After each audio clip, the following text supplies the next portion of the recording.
बिस्मिल्लाहिर्रहमानिर्रहीम। लाखों करोड़ों दुरूदो सलाम मोहम्मद मुस्तफ़ा सल्लल्लाहु अलैहि वसल्लम और आले मोहम्मद पर। मैं हूँ उमर दराज गोंदल। आज की सबसे बड़ी खबर, अगर पाकिस्तान के लोगों से ये पूछा जाए कि पिछले चंद सालों में जो सबसे ज़्यादा पाकिस्तान के निज़ाम इंसाफ का कबाड़ा किया गया, इंसानी हुकूक के मकबरे तामीर करवाए गए, जब इंसानी हुकूक की पामाली हो रही थी, इलेक्शन मैंडेट के साथ गड़बड़ की जा रही थी, तो कौन शख्स था जो खामोश तमाशाई बना हुआ था? हमने अदालतों के अंदर किस शख्स को मैं की रट लगाए तमाशा लगाते हुए देखा और हर साहिब इज्जत को, उसकी इज्जत नफ्स को अदालत में मजरूह करते हुए देखा? वो शख्स कौन था? मेरे ख्याल से पाकिस्तान में बच्चे बच्चे को पता होगा। उसके तो नाम के साथ काजी था, अब उसका किरदार काजी वाला था या नहीं था, वो आप बहुत बेहतर जानते हैं और आप बहुत बेहतर बता सकते हैं। पाकिस्तान में जो 26वीं आईनी तरमीम हुई, तो उस वक्त हुकूमत के मुंह से निकल गया या हुकूमत ने मान लिया कि काजी फायज ईसा के होते हुए ये काम होना चाहिए, बाद में नहीं हो सकेगा। फिर काजी फायज ईसा जाके बैठा जरदारी और सब पार्लियामेंट के साथ, और उस काजी फायज ईसा ने पाकिस्तान के निज़ाम इंसाफ के गले के ऊपर जो छुरी फेरनी थी, वो काजी फायज ईसा ने फेरी। फिर काजी फायज ईसा ने क्या किया? उसने पाकिस्तान के काबिल तरीन जजेस के साथ जो किया, मैं नाम लेना चाहता हूं इजाजुल एहसन साहब का, एक ऐसे जज जो एक्सपर्ट थे और आइन के और कानून के, लेकिन उन्हें जाना पड़ा। फिर मुज़ाहिर नकवी साहब के साथ जो शख्स ने किया, बाकी सब के साथ जो किया वो तारीख का हिस्सा है। लेकिन फिर उस शख्स के साथ एक बेकरी के ऊपर जो हुआ, मैं ये तो नहीं कह रहा कि गालियां देना या वो ठीक है, लेकिन बहरहाल वो उनके साथ जो सलूक हुआ वो सबके सामने है। फिर वो लंदन गए और लंदन में जो कुछ हुआ। आज एक और खबर आई, ये पहले भी खबरें आती रही हैं, जब 26वीं आईनी तरमीम हो रही थी और उस वक्त तमाशा लग रहा था और कहा जा रहा था कि ब्रूट मेजॉरिटी के साथ भी ये तरमीम करनी पड़ी तो की जाएगी, तो उस वक्त भी खबरें थी कि काजी फायज ईसा को नवाजने की कोशिश की जा रही है। मुख्तलिफ बातें आई, उसे खबर आई कि विफाकी आईनी अदालत बन रही है, तो काजी फायज ईसा आ रहे हैं। फिर खबर आई कि उनको एक्सटेंशन दी जा रही है, तो फिर हुकूमत ने उस बात की तरदीद कर दी और वो उस वक्त पाया तकमील तक चीजें न चल सकी, क्योंकि आईनी अदालत बन ही नहीं सकी थी, आईनी बेंच बन गया और वो उनके जो पसंदीदा लोग थे उनको लगा दिया गया। अब इतलात ये है कि जाहिद गिशकोरी साहब जो हैं, सीनियर जर्नलिस्ट हैं, वो उन्होंने स्टोरी ब्रेक की है। उनके मुताबिक हुकूमत की एक सोच है या इसके ऊपर एक वर्किंग हो रही है, और वो वर्किंग क्या है?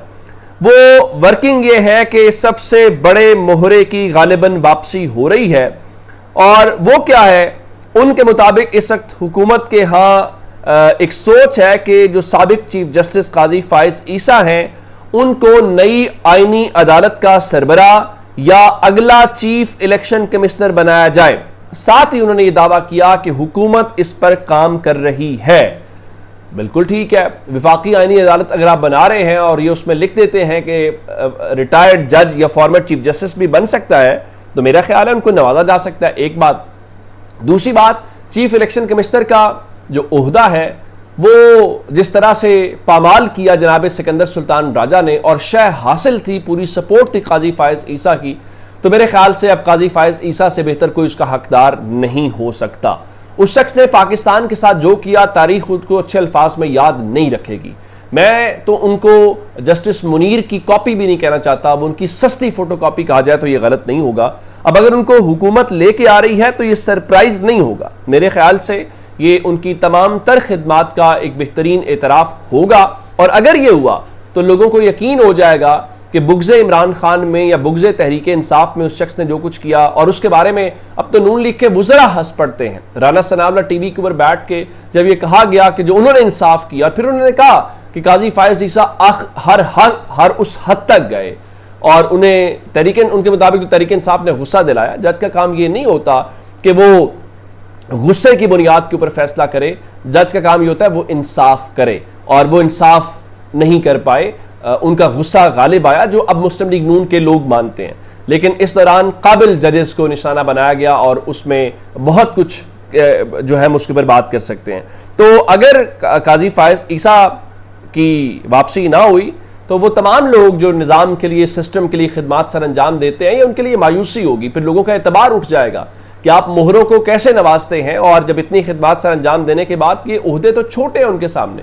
हो सकता है काजी फायज ईसा को किसी वक्त निगरान वजीर आजम बना दिया जाए, हो सकता है कुछ सदर बना दिया जाए, हो सकता है कोई और बड़ा ओहदा दे दिया जाए। तो अब तो खैर हमारे बहुत सारे दोस्त जो उस एक ज़माने में उनको डिफेंड करते थे वो बताते हैं कि उन्होंने कैसे कैसे क्या कुछ किया। इसके बीच में आज एक अहम मुलाकात हुई है। इतलात ये हैं कि शहबाज शरीफ और मौलाना फजलुर रहमान के दरमियान एक मुलाकात हुई है। अब मुलाकात ये 27वीं आईनी तरमीम के तनाजुर में है, क्योंकि आज ही वहाँ पे एक ऑल पार्टीज़ कॉन्फ्रेंस थी और उस ऑल पार्टीज़ कॉन्फ्रेंस के अंदर जो कहा गया है कि जो शुहदा हैं उनके अहले खाना के साथ गैर रंजो गम और मुकम्मल यकजहती का इजहार किया गया है।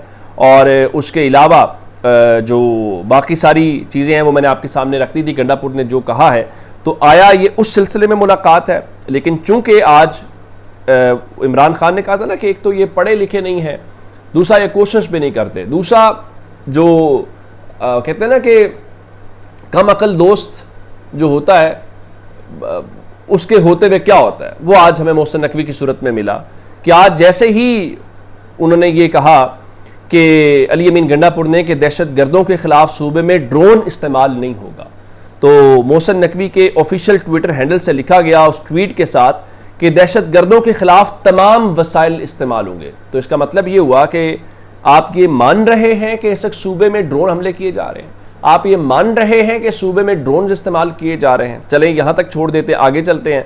फिर मोहसिन नकवी ने 7:06 के ऊपर लिखा कि एक अहम सूबाई ओहदेदार डेरा इस्माइल खान में तालिबान को कितने पैसे हर माह देता है। इसलिए कहते हैं कि कम अकल दोस्त के होते हुए आपको किसी दुश्मन की ज़रूरत नहीं होती। यानी जनाबे मोहसिन नकवी जो वज़ीर दाखिला है वो मान रहा है कि तालिबान की खैबर पख्तूनख्वा में रिट है और तालिबान के होते हुए वहाँ पे पैसे, क्योंकि अब जब डेरा इस्माइल खान की बात कर रहे हैं तो सबको ये पता है कि गंडापुर का ताल्लुक भी डेरा इस्माइल खान से है। तो अंदाज़ा कीजिए कि उनके इस ट्वीट को रीट्वीट किया ख्वाजा आसिफ ने, जो दिफा के वजीर है। उन्होंने कहा कि विकेट के दोनों तरफ खेलना कोई वजीर आला खैबर पख्तूनख्वा से सीखे। यानी एक वजीर करता है और दूसरा वजीर उस हवाले से, तो अंदाज़ा होता है कि किस तरह सोच रहे हैं या क्या कर रहे हैं। फिर फैसल अमीन खान जो हैं अली अमीन के भाई, उन्होंने इन दोनों ट्वीट्स के स्क्रीनशॉट के साथ जवाब दिया और कहा कि when an 8 years old child suffering from intellectual disability starts using social media, यानी 8 साल का बच्चा जो उनके मुताबिक किसी माजूरी का शिकार हो, जब वो सोशल मीडिया इस्तेमाल करना शुरू कर दे, उन्होंने मोहसिन नकवी को जवाब दिया। अब गंडापुर को जवाब देना चाहिए, उनको पूछना चाहिए कि क्यों कर रहे हैं, और मोहसिन नकवी को ये खुद बताना चाहिए कि कौन सा वो शख्स है। एक बात हो गई। दूसरी बात, अगर तालिबान इस हद तक आ गए हैं कि वो वहाँ पे भत्ते ले रहे हैं, पैसे ले रहे हैं, तो फिर आप क्या कर रहे हैं। मोहसिन नकवी ने क्रिकेट बोर्ड को तबाह किया, मोहसिन नकवी ने जो कुछ किया, लेकिन वो सबके मंजूर नज़र हैं। जिसके मंजूर नज़र है इस पाकिस्तान में सबको पता है। जनाब ने बलूचिस्तान जैसे हसास मसले को, जहां हमने निकलना है, जहां हमने पाकिस्तान की रियासत को उसमें से सुरखरू करना है, वहां जनाब फरमा रहे थे कि वो तो एक SHO की मार है वो मामला। फिर वो SHO की मार से हमें जितना नुकसान हुआ, उस बयान से जितनी एक डैमेज हुआ, तो मोहसिन नकवी जैसे हीरे जब तक मुसल्लत रहेंगे फिर क्रिकेट बोर्ड का भी यही हाल होगा। और फिर आप देखेंगे कि इस्लामाबाद में वो बनेंगे, कभी सड़क बैठ जाएगी, कभी कुछ बैठ जाएगा, लेकिन कुछ नहीं होगा, क्योंकि असल निज़ाम का चेहरा मोहसिन नकवी ही है। अपना बहुत सारा ख्याल रखिएगा। खुदा हाफिज़।